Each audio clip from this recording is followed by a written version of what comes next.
So thank you, Dasani. If you were alive 100 years ago and you were walking in the lanes around what is now Adhisthana, it's possible that you might have come across Sir Edward Elgar, the British classical music composer, riding a bicycle. This is Elgar country. And this is a British £20 note. And on the front of it is a picture of the Queen. And until 4 years ago, if you looked at the back of the £20 note, you would have found a picture of Sir Edward Elgar looking across at Worcester Cathedral where he first studied music. But 4 years ago in 2010, with a new government, a new spirit of economic austerity, Elgar was replaced with the picture of a man looking across at some sort of factory with a few words written below the factory. The man is the 18th century Scottish philosopher Adam Smith, and in 1776 he produced The Wealth of Nations, a book that lays the foundations of modern economics and of modern capitalism. And in the picture, he's looking across at a factory that makes pins, a pin factory. And the caption below the image reads, "The division of labour in pin manufacturing and the great increase in the quantity of work that results." In the first chapter of that book, The Wealth of Nations, Smith points out that the best way to increase productivity and to boost economic growth is to take complex work tasks and divide them into small segments. So he described how the manufacture of a single pin can be broken down into 18 separate tasks. Now, if one worker does all 18 tasks, does the whole process by himself, then it would take him the best part of a day to make at most 20 pins. If, however, 10 workers are formed into a production line and each worker specializes in just one or two of the separate tasks, then together they can make 48,000 pins a day. Instead of 20 pins per day, each worker is now effectively making 4,800 pins a day. That was in 1776. Subsequent studies have shown that by the middle of the 19th century, factories were producing about 8,000 pins per worker per day. And by the late 20th century, pin factories were producing a staggering 800,000 pins per worker per day. So since Adam Smith's time, this principle of the division of labour, helped by developments such as scientific management, the assembly line, and mechanisation, has dramatically increased productive efficiency across all sectors of the economy around the world. And since the 18th century, this increase in productive efficiency has been accompanied by significant increases in the standard of living, longer lives, better healthcare, and better education. But of course, these massive increases in productivity come at a cost. What is being celebrated on the £20 note is the beginning of a grim monotony of working methods that have condemned many people to mindlessly repeating the same small tasks, deadening their creativity, deadening their emotions, deadening their minds. The impact of the division of labour illustrates how capitalism has divergent effects. On the one hand, it reduces suffering, and on the other, it increases suffering.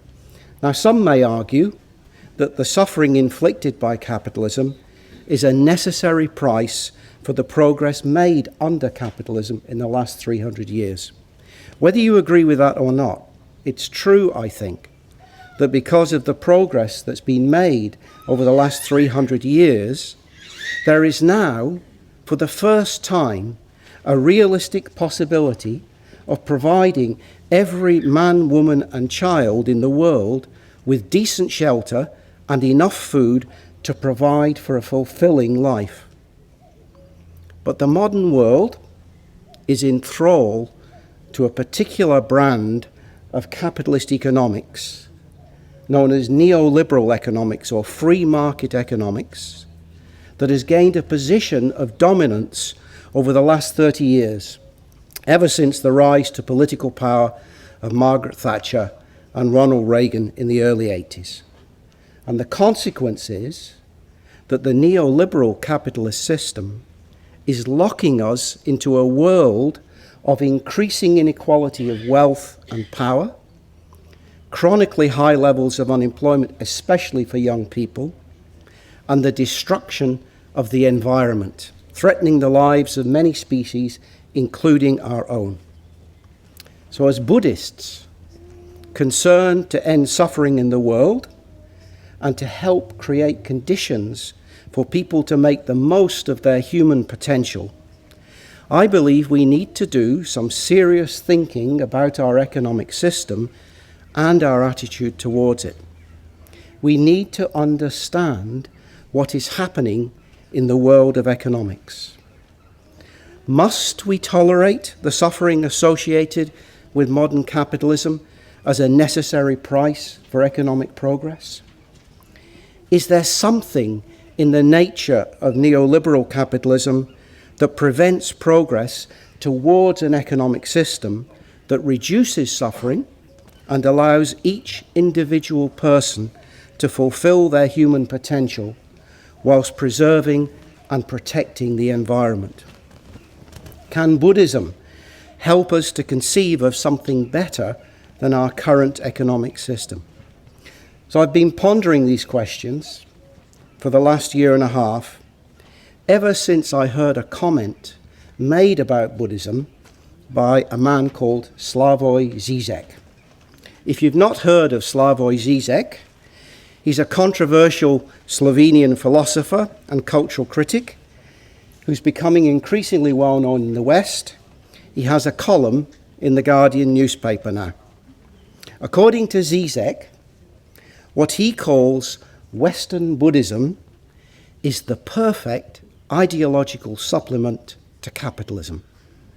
He's saying Western Buddhism is the perfect ideological supplement to capitalism.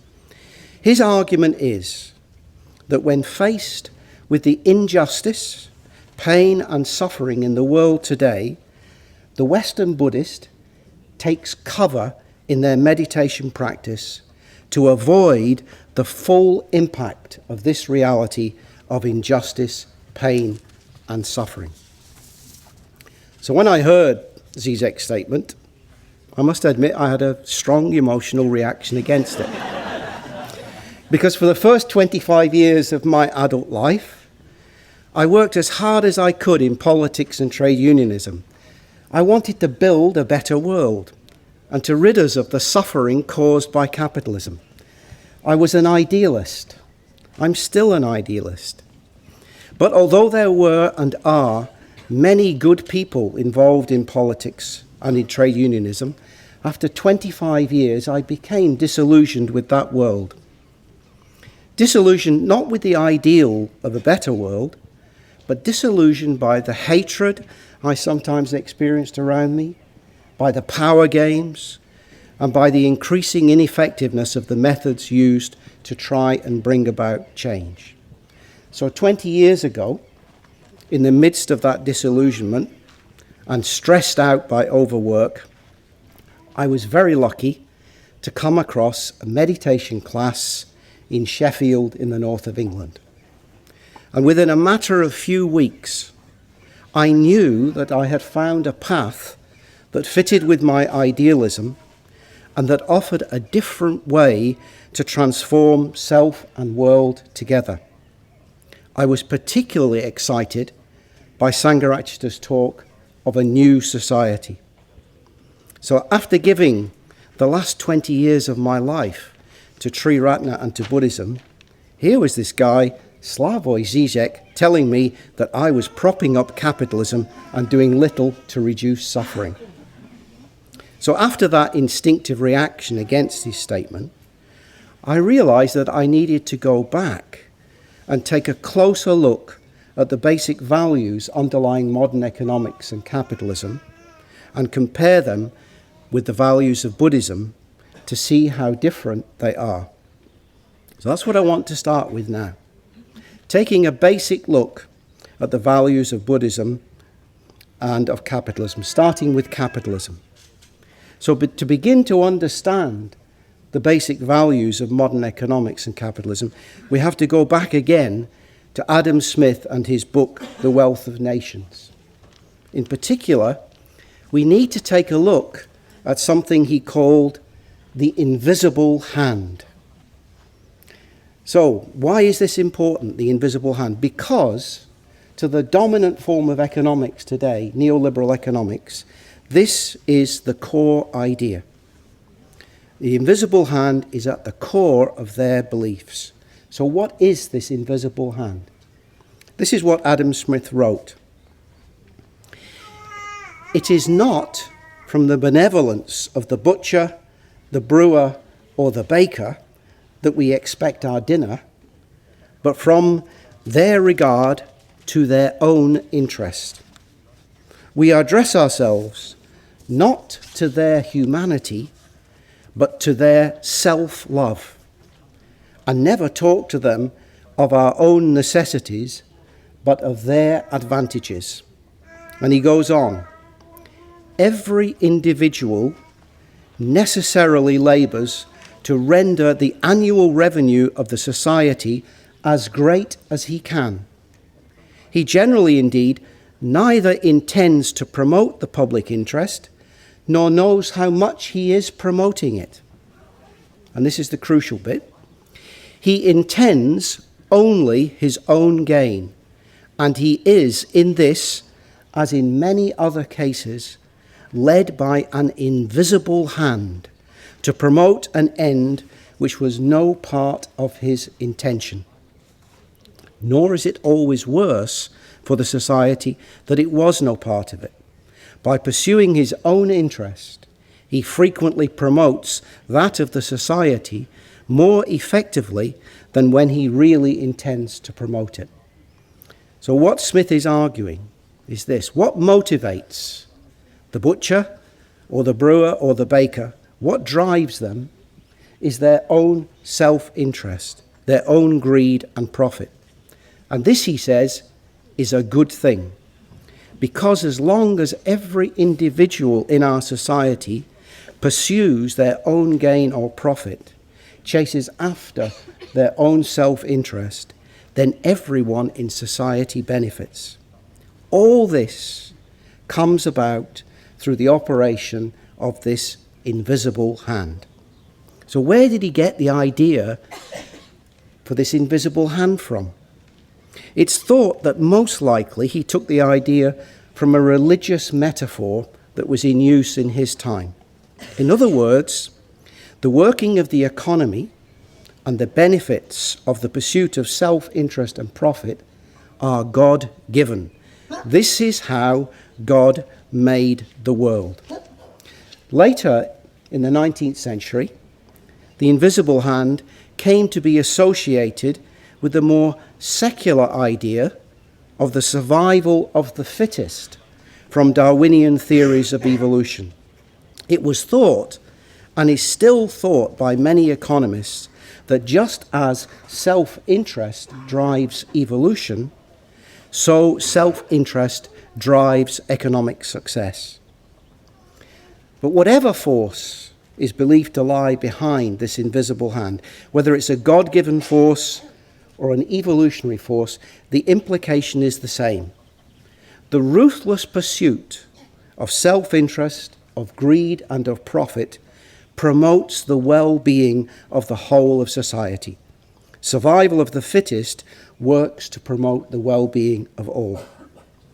This is the mantra that has become the core ethic of modern neoliberal economics and capitalism.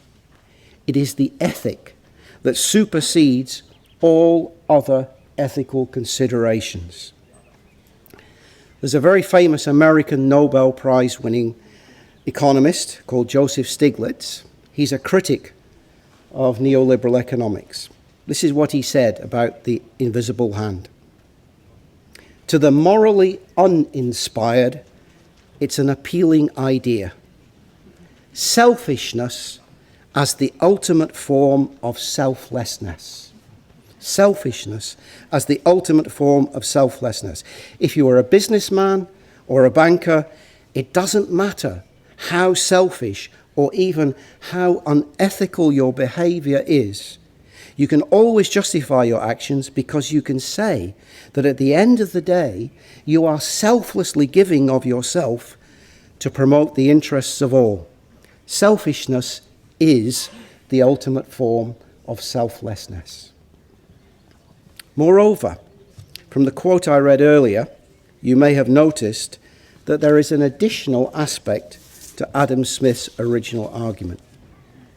In The Wealth of Nations, Smith argues that if the owner of a business consciously sets out to promote the interests of society as a whole, rather than promoting their own self-interest, this would not be effective in promoting the well-being of society as a whole. He wrote, "I have never known much good done by those who affected to trade for the public good. It is an affectation indeed, not very common among merchants, and very few words need to be employed in dissuading them from it." With these words, Adam Smith is saying that business people who are concerned to trade from altruistic motives, from an unselfish concern for the welfare of others, in practice will not do much to increase public welfare, and certainly they would not do as much to increase public welfare compared to those acting from purely selfish motives. So Adam Smith's theories on self-interest and on altruism are very much alive in our modern economic world.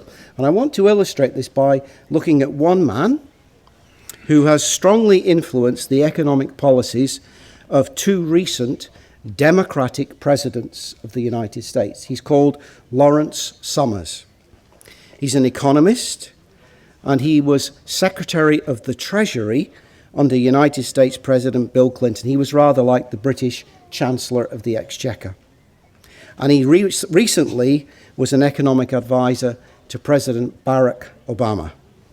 And he's also been president of Harvard University. And it was at Harvard University that he spoke on what economics can contribute to thinking about moral questions. This is what he said.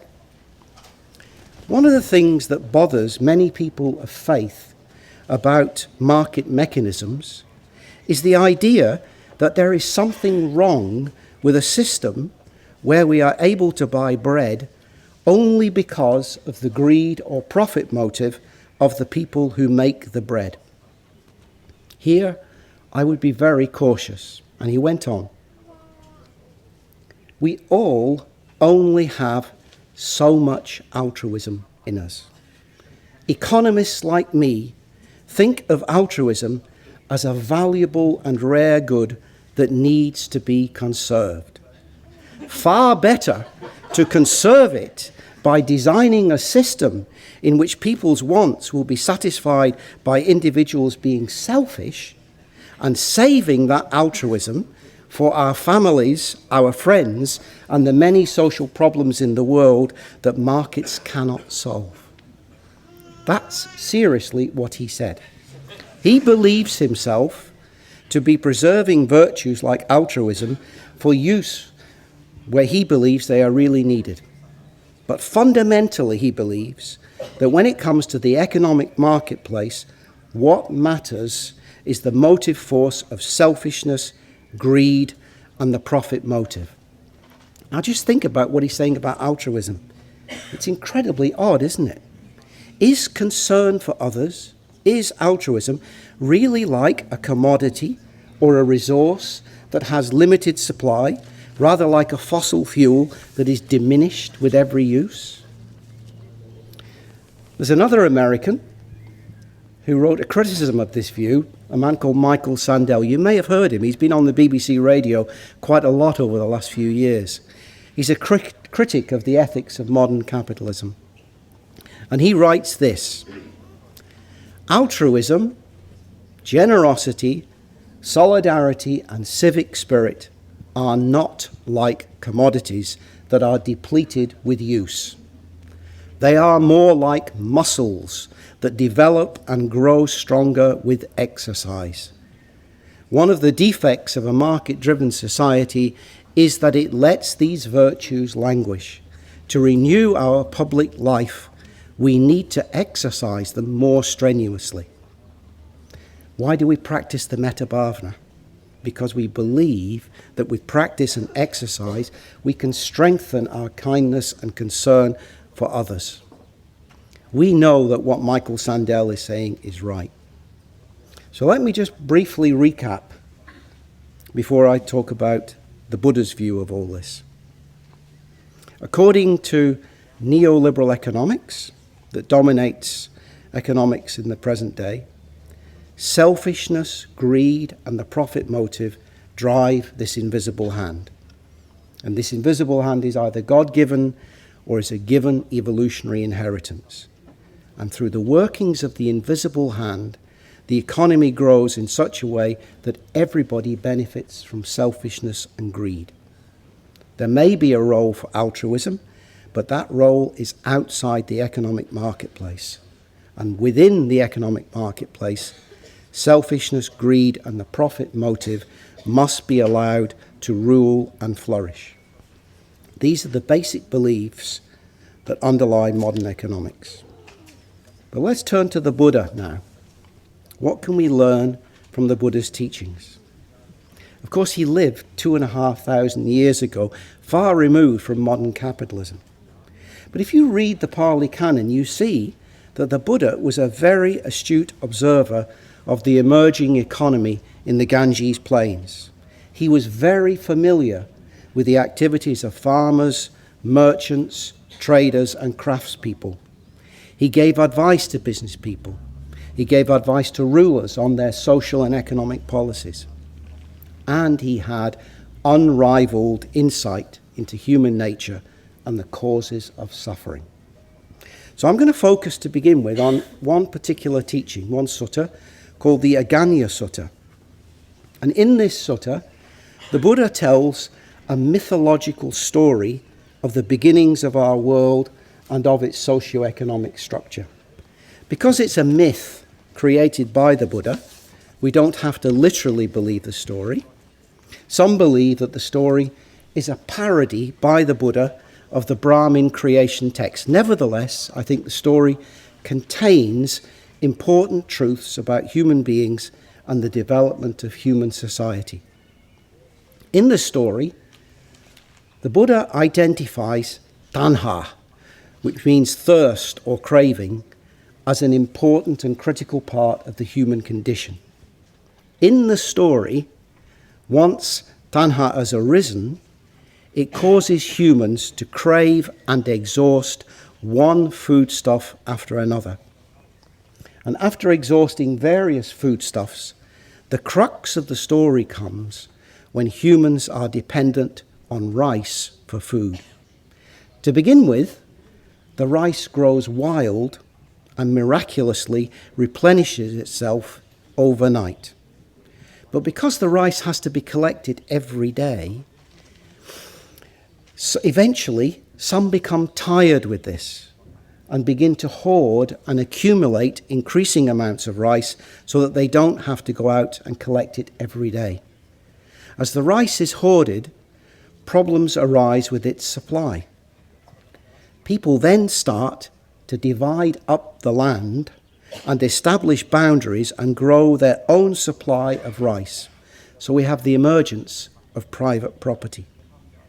Then some begin to steal each other's crops of rice. Violence and the threat of violence appear. Eventually, the problem becomes so severe that people decide to appoint one of their number to oversee the division of the land and of the crops, and to administer punishments to those who steal. In return, they give a share of their rice to the appointed ruler. So we have the emergence of government and of taxation. And later in time, people divide themselves further into Brahmins, traders, ascetics, and servants. Servants, the largest group, work for the other classes. And the Buddha comments that servants experience mean and cruel lives. So we have the appearance of the caste system. So what can we learn from this myth, from this story? First of all, I think the Buddha is telling us that the socio-economic order of society is made by human beings. It's not God-given. Secondly, the Buddha is telling us that the restless search to quench tanha, to satisfy thirst and craving, sits at the heart of the human condition and is a key driver of our individual and collective behavior. Now, does this mean that the Buddha is agreeing here with those who argue that selfishness and greed are a fixed characteristic of human nature, a part of our evolutionary inheritance that cannot be changed? No, of course not.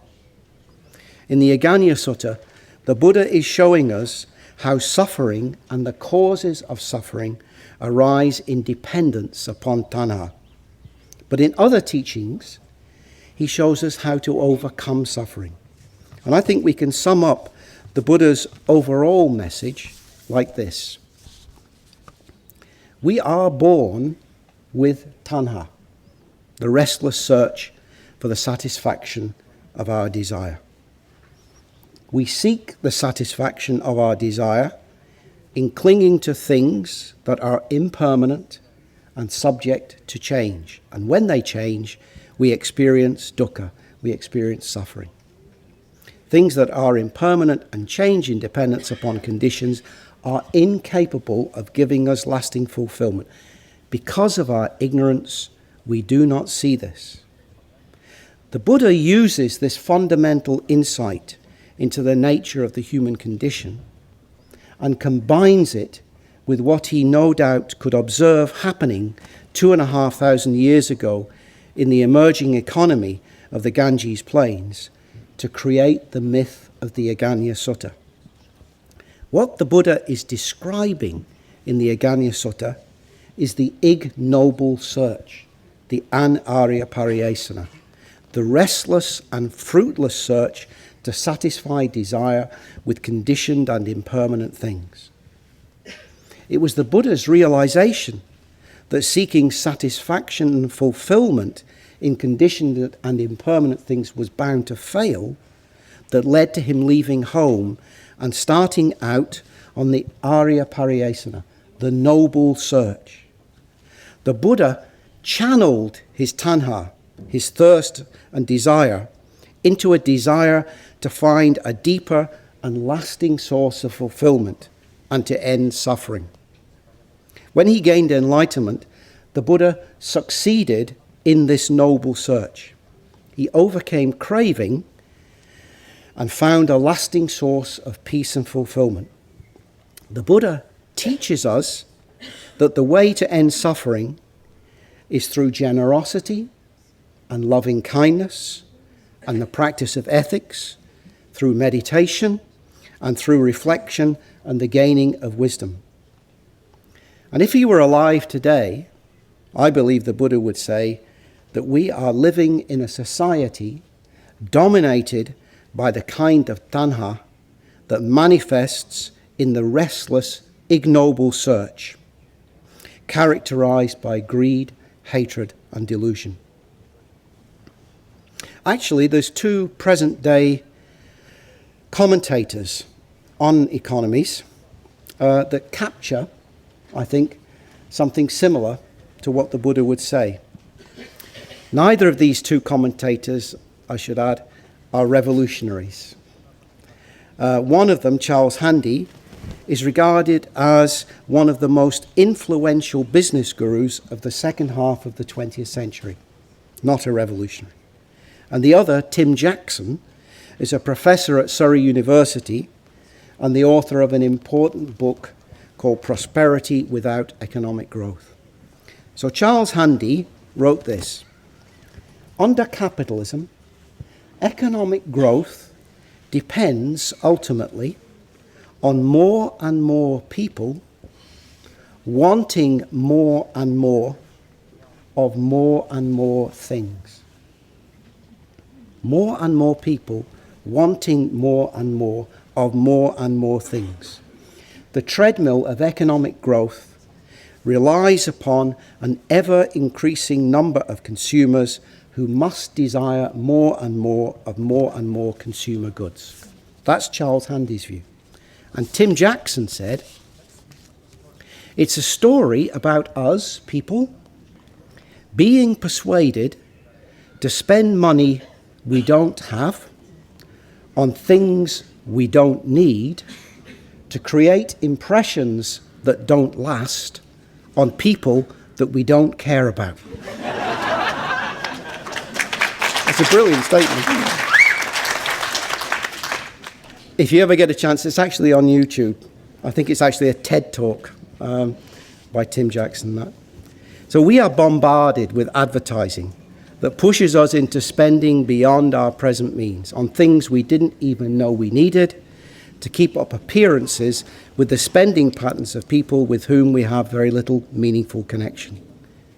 We are deluded into wanting more and more in the belief that that will bring us happiness. The Buddha is telling us we have a choice. We can go down the path of greed that will lead to suffering, or we can follow the path of generosity and kindness to liberation and the ending of suffering. So I want to turn now to another piece of advice from the Buddha in a second sutta called The Lion's Roar on the Wheel-Turning Monarch. Once again, it's a story or a myth, so we don't have to believe that the events literally happen. But again, the story contains truths that we can learn from. This teaching, I think, offers us important insights into the Buddha's view of the role of government, and I think it also gives us a crucial insight into what might be the role of the Buddhist Sangha at a time of socio-economic crisis. So a wheel-turning monarch. A wheel-turning monarch is so called because, according to myth, a radiant wheel gem appears as a symbol of just rule. If the symbol disappears, then it indicates something is wrong with the method of rule. The wheel gem cannot be passed down as an inheritance from one ruler to another, but must be earned by the just governance of each new king. So in the sutta, there's a monarch who's concerned about the future of his kingdom, and he seeks advice, and he's told, everything will be okay so long as you seek the counsel of wise people of high integrity.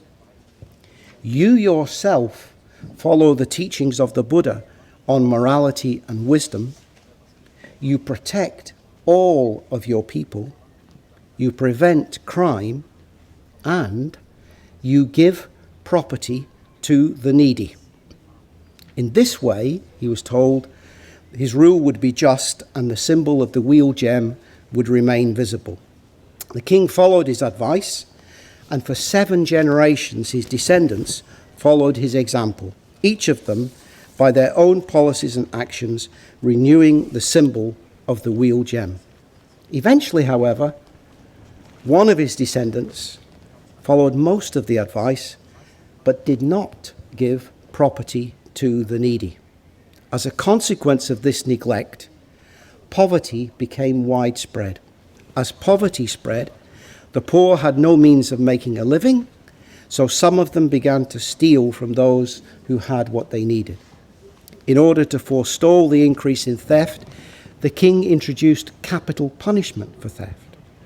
Thieves then began to arm themselves to protect themselves. This led to a general increase in weapons among the population as people with property took up arms to protect themselves against the thieves. As more and more people took up arms, murder increased among the population. As crime increased, law enforcement became tougher and indiscriminate. And there then followed a descent into chaos and desperate, terrible suffering. But then the Buddha continues the story, and he tells how the situation was reversed. A few people grew tired of the chaos. They simply decided to live differently. They went away to a relatively secluded place and began to live in harmony together. Essentially, they lived according to the Buddha's ethical guidelines. They practiced generosity, loving kindness, contentment, truthful speech, and mindfulness. And eventually, other people saw that those who lived together in harmony in accordance with ethical guidelines were much happier and more prosperous than those who fought with one another. The group and its influence expanded. And so gradually, the Buddha tells us, over time, the conditions were reversed because of this group, with the result that finally a government was established that met the requirements of a wheel-turning monarch, and the symbol of the radiant wheel gem reappeared. I think there's three very important things we can learn from the lion's roar on the wheel-turning monarch. First of all, I think the story tells us that it's the vital part of government to look after the needy and the poor. It's legitimate and necessary for government to redistribute income and wealth to the less well-off. A simple but very important teaching. Secondly, I think we conclude from the story that not paying proper attention to the needs of the poor and allowing inequality of wealth and income to grow leads to negative social and economic consequences for the whole of society. Now, a recent book confirms this, though not in so dramatic a fashion as in the Buddha's story. In 2009, two professors, Richard Wilkinson and Kate Pickett, published a book called The Spirit Level. And what they did was to take data from the United Nations and look at the income differentials in rich, developed market democracies. They measured how much richer the top 20% of the population are than the bottom 20% of the population within each country. What they found was this. In Scandinavian countries like Finland, Norway, and Sweden, the top 20% are about 3.5 to 4 times richer than the bottom 20%. But in countries like the UK and the USA, the top 20% are between 7 and 10 times richer than the bottom 20%. Then within each country, the professors compared the extent of inequality in income with key social indicators, such as life expectancy, children's maths and literary scores, infant mortality rates, homicide rates, the proportion of the population in prison, teenage birth rates, levels of trust, obesity, mental illness, and so on, all calculated using internationally comparable data. And there was a clear result from this research. The countries that had greater differences in incomes between the top and bottom 20% did worse on all the social indicators. In the more unequal countries, there is less trust, higher rates of mental illness, more homicides, more people in prison, and so on. Greater inequality leads to greater suffering. Lower inequality leads to less suffering. In a more recent update, the authors, Professors Wilkinson and Pickett, express things more poetically when they say, inequality hollows out the soul. Inequality hollows out the soul. So that's the second thing I think we can learn from the lion's roar on the wheel-turning monarch. Increasing inequality leads to greater suffering. The third thing we can learn concerns the path to recovery. If you remember, the Buddha describes how a small group grew tired of the chaos, broke away, and started to live in harmony in accordance with the Buddha's ethical principles. And over time, they managed to be the nucleus of a transformation. Those first people who grew tired of incessant fighting are described as living lives remarkably like a Sangha. They lived as a community bound together by the practice of ethics, exemplifying by their behavior what a new society could look like. And this reminded me of the impact upon Sangharakshita of his contact with Dr. Ambedkar and the Dalits in India, and of his subsequent elucidation of the idea of the new society. I remembered and I looked up Sangharakshita's advice to his followers on what they could do. He said, if you were sufficiently alert, active, inspired and dedicated, and if there were a number of you working together, perhaps you could exert a substantial influence on whole societies in different parts of the world, especially where those societies were in a state of flux and looking for some kind of general stability and some kind of vision or blueprint for the future. And this is what lay behind the emphasis on community living, on team-based right livelihood businesses, and on working together to create and run Buddhist centres on the basis of dana or generosity. This is what lay behind the vision of a new society. And I also remembered and looked up Sangharakshita's warning. We cannot ignore the social dimension. This is one of the things I have emphasized from the very beginning of Triratna. Inasmuch as the world acts upon you, it is in your interest that it does so in a helpful rather than in a harmful way. That means you have an interest in the particular way in which worldly affairs are organized or run. If you are living in an unideal community or state, it is going to have an unfortunate effect upon you. You therefore have an interest in the creation of an ideal state or community. This is the other side of the coin. Sangharakshita is telling us that we must also not neglect to look outwards. We need to actively engage with the economic and social world around us if we are to avoid being swamped by the prevailing norms of society. And right now, we are living in an economic system dominated by neoliberal values that is locking us into a world of increasing inequality, higher unemployment, and that is destroying the environment. We live in a system that glorifies greed and individualism. To get out of this predicament, the economic system under which we live and work needs to evolve beyond the selfish limited values of neoliberal capitalism to something based on the liberating values of generosity and kindness of Buddhism. It's interesting when you look back at Charles Darwin's original book on evolution, on the origin of species. Because what you see is that Darwin did not use the term survival of the fittest until the 5th edition of the book. Before that, he used the term natural selection.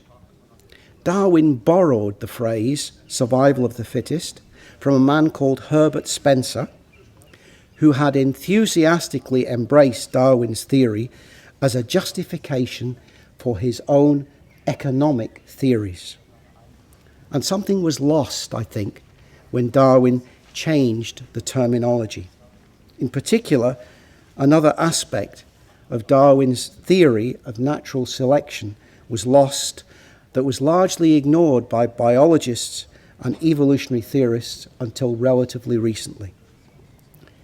Darwin did not exclusively argue for natural selection at the level of the individual. He also argued for natural selection at the level of groups.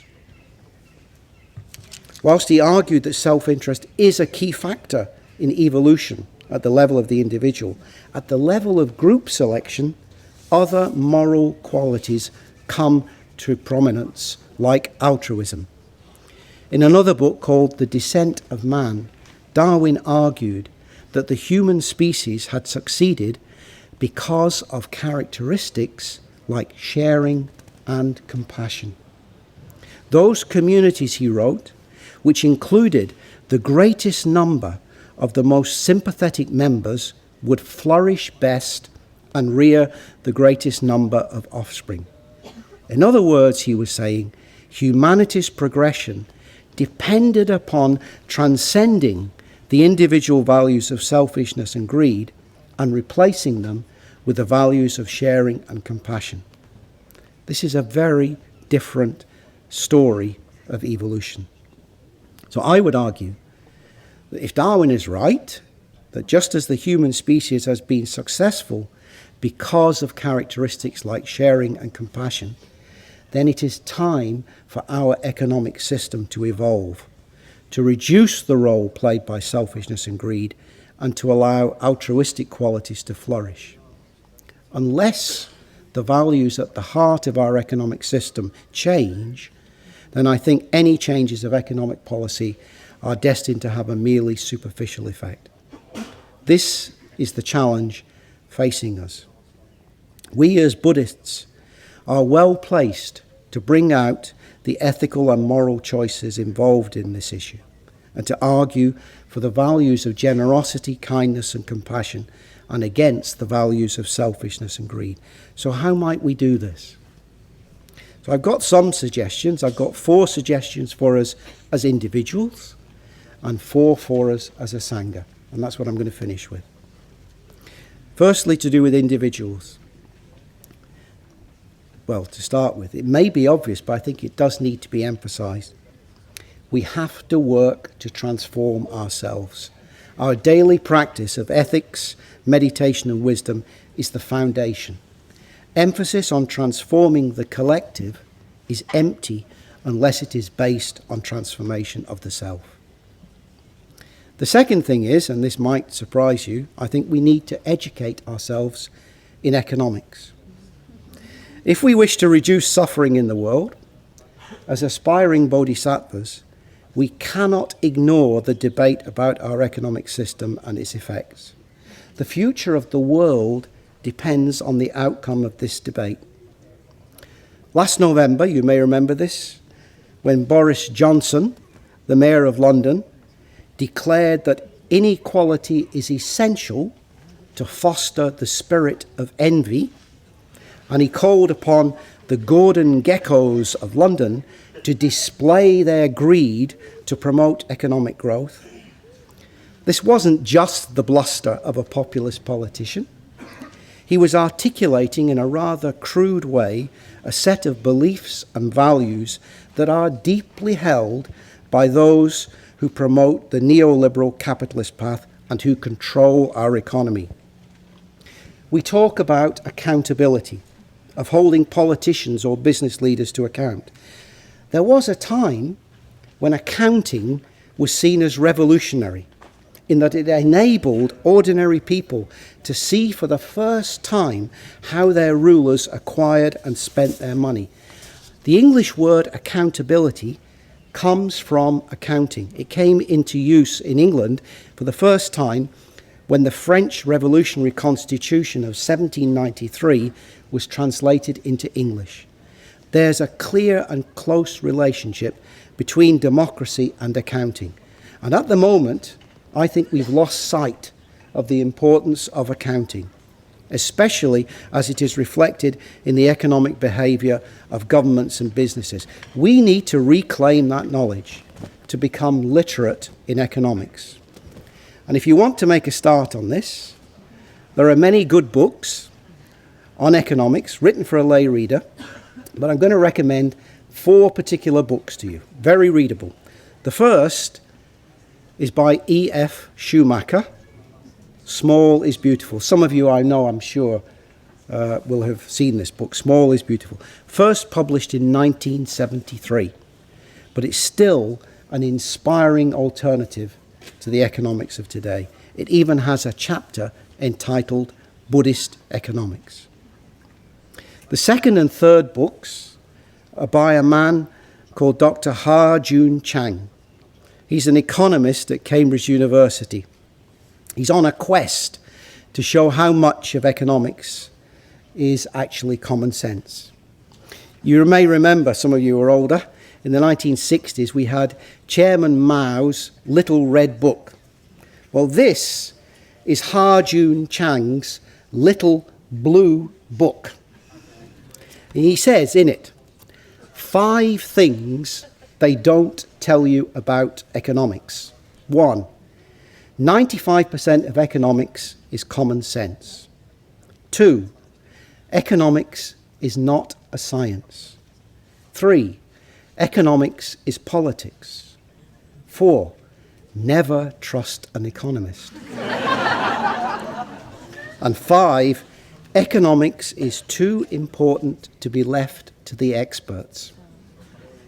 Economics is too important to be left to the experts. So there's 2 books by him, one called 23 Things They Don't Tell You About Capitalism, and the other, just published in the newly relaunched Pelican book series, Economics, The User's Guide. A really good book. I thoroughly recommend it. And the 4th book is by Michael Sandel, who I referred to earlier, the American. He's written a book called What Money Can't Buy, The Moral Limits of Markets. I think this is one of the most important books on economics that's been published in the last 20 years. It's a very good, very readable book. And he talks about the clash of values in our modern economic world. So that's the second thing. Third thing, perhaps we can overcome a reluctance to get involved as individuals in campaigning on issues related to the economy. It might be around the closure of a local hospital, or the environment, or the Occupy movement, or whatever strikes you as particularly important.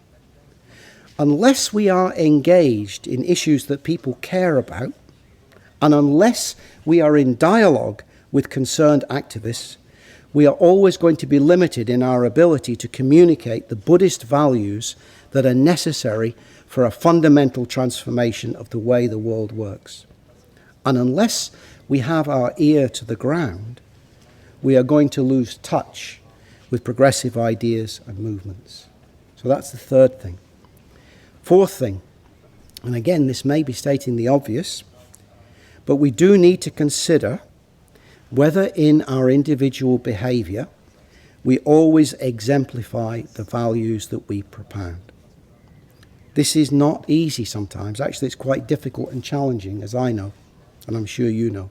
For example, and Vajragupta referred to this yesterday, if I believe that the working methods employed in the mass production computer factories in China are inhumane and must be changed, and as a Buddhist, I make a public argument to that effect, how do I reconcile that with my desire to keep up with the latest computer models that my Buddhist friends are proudly showing off?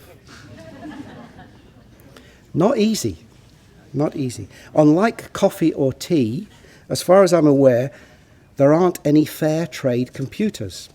Maybe that's something we could do something about.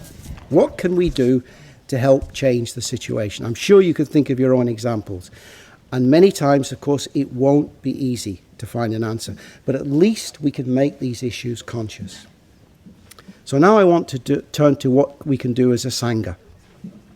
Actually, I think we already do a great deal as a Sangha to promote Buddhist economic and ethical values. I think it's important that we remind ourselves of just how radical we can be and take care to preserve and extend this radicalism. And I want to point to 4 areas in particular that encapsulate our radicalism. First of all, dana, generosity, and the dana economy. The practice of generosity challenges selfishness and is the basic ethos at the heart of our community. The basic principle of the dana economy is give what you can and take what you need. Those who come to our centres are encouraged to give what they can afford to help enable the spread of the Dharma. This allows us to be open to anyone, regardless of individual financial circumstances. The same principle of give what you can and take what you need applies when it comes to levels of financial support given to those who work full-time at our centres or in right livelihood businesses. The chairperson of a retreat centre or the managing director of a right livelihood business is treated the same as anyone else. They are financially supported according to what they need. Compare that with the UK, where chief executive officers of major companies earn 120 times more than the average pay of their staff. Compare that to the USA, where the chief executive officers of major companies earn 354 times more than the average pay of their staff. The dana economy is one very important way in which we offer a radical alternative to modern economics. The second way in which we are radical is in our emphasis on being vegetarian. And some of us are able to take this further and be vegan. Every time we don't eat meat, every time we don't eat or drink dairy products, we act out of empathy for other living beings. We increase our compassion footprint. And at the same time as increasing our compassion footprint, we reduce our carbon footprint and encourage others to do the same. It's interesting, according to a research report from Lancaster University, if everyone in the United Kingdom were to swap their current eating habits for a vegetarian or a vegan diet, the greenhouse gas emission savings would be equivalent to taking half of the cars off the road in the UK. So, vegetarianism, veganism is another aspect of how we can be radical. The third way in which we are radical is in our communities. This is particularly important at the moment because there's a very big trend taking place in the world. More and more people in the UK, in the USA, in Scandinavia, in Japan are living on their own. In the UK, a third of all households now have one person living in them. And in the USA, it's just over a quarter of all households have one person living in them. And this is an economic problem, at least, because single-person households consume 38% more produce, 42% more packaging, and 55% more electricity than four-person households. In other words, per person, that is. One person living on their own dramatically uses far more economic resources. So living in a community goes against the trend towards individualism in our society, reduces pressure on economic and natural resources, and encourages the practice of sharing. So that's the third way in which we are radical. And the fourth way in which we can be radical is through team-based right livelihood. We can offer an alternative approach to work, where work is not just a means to an end, but instead offers people a chance to improve themselves by working together with others to exercise their creativity and to contribute to the spreading of the Dharma. So these four examples of radical alternatives in Triratna arose from Sangharakshita's original vision of the new society. We need to treasure our radicalism and to experiment and to find new ways to revitalize and extend it. So, 20 years ago, I was spending a lot of time driving from Sheffield along the motorways of England to get to fire stations where I would interview firefighters as part of a research project for the Fire Brigades Union. And often when I arrived at my destination, I would sit in the car park, reluctant to get out of the car. Why? Not because of the research, I really enjoyed doing the research, but because I was listening in the car to Dharma Chakra cassette tapes of Sangharakshita's talks on the new society and on evolution. Bhante's insights on the new society and on evolution are even more relevant today. The current system of free market economics is now outdated and needs to be transcended if we are to survive and thrive. The basic instincts for individual survival, greed and hatred, once served us well in a primitive, competitive world. But now, in our interdependent world, where our actions threaten our very survival, the progressive evolutionary impulses of giving, of caring, and compassion must be allowed to flourish. The Buddha showed us where evolution can lead. Don't let the proponents of free market economics suffocate the process of evolution. Thank you.